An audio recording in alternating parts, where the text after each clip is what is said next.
false prophets. The position of a prophet is powerful.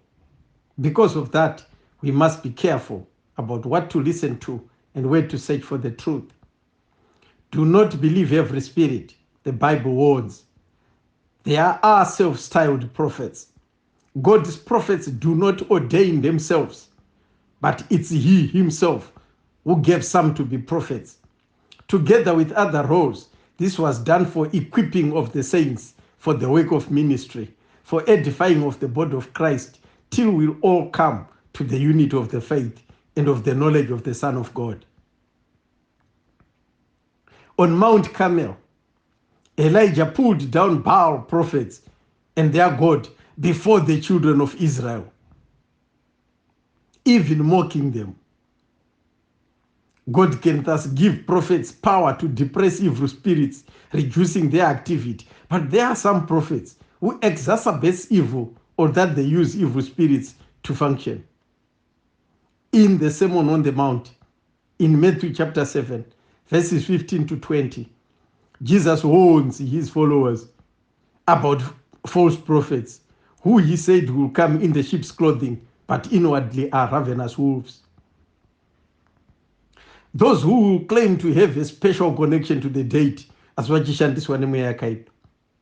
So even when they perform miraculous signs and wonders, some even claiming to be Jesus himself, vachiona vachinhonga tsono, the Bible warns us not to fall for their schemes. Variko vana Elimas, but Jesus, my false prophets like the one encountered by Paul and Barnabas on the island of Cyprus, who will try to turn Sergius Paulus from the true faith. Acts chapter 13, verses 6 to 12. Vanhu vakaita zvekutamba. Munhu akagarwa nedemon can claim to speak for God. Akatotsanangurira munhu zveupenyu hwake nekuti mweya yakaipa inoona. Even Legion could tell kuti uyu ndiJesu mauya here kuzotiparadza before the time. Zvisinei nemabasa anoshamisa, chero nyangwe muprofita akamutsa munhu afa. The question is, ataurwa atumwa nani, baba vake ndiani? In the Bible, the slave girl who was possessed with the spirit of Python was able to see the future. Achitoitira vatenzi vake mari. Usanyeperwe kuona maprofita enhema achiita masaramuso.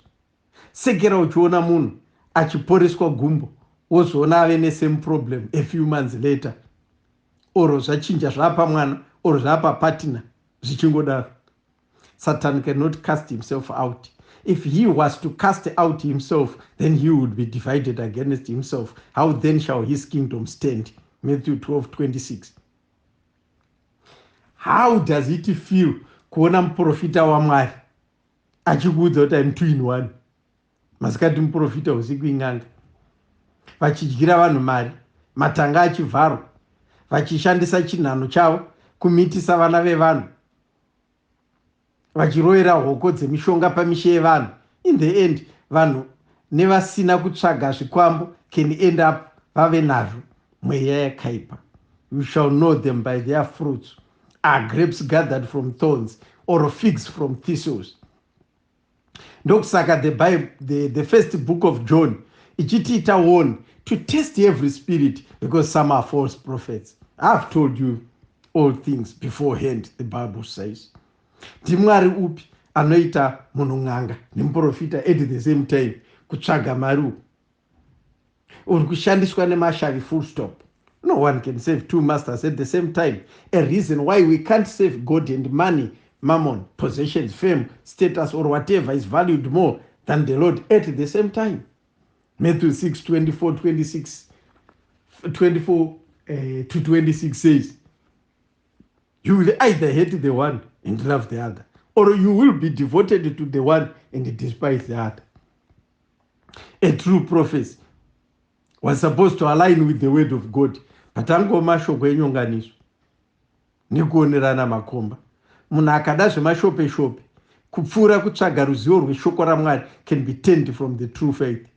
Take heed that no one leads you astray. Zvisinei nemagreat signs and wonders exhibited, never to not maprofita waMwari.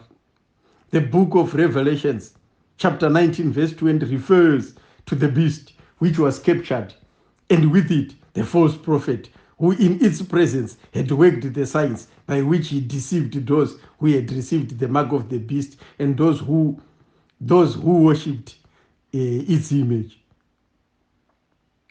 Beware of them, false prophets. They've infiltrated the church and are leading God's people astray by secretly bringing what 2 Peter 2 chapter what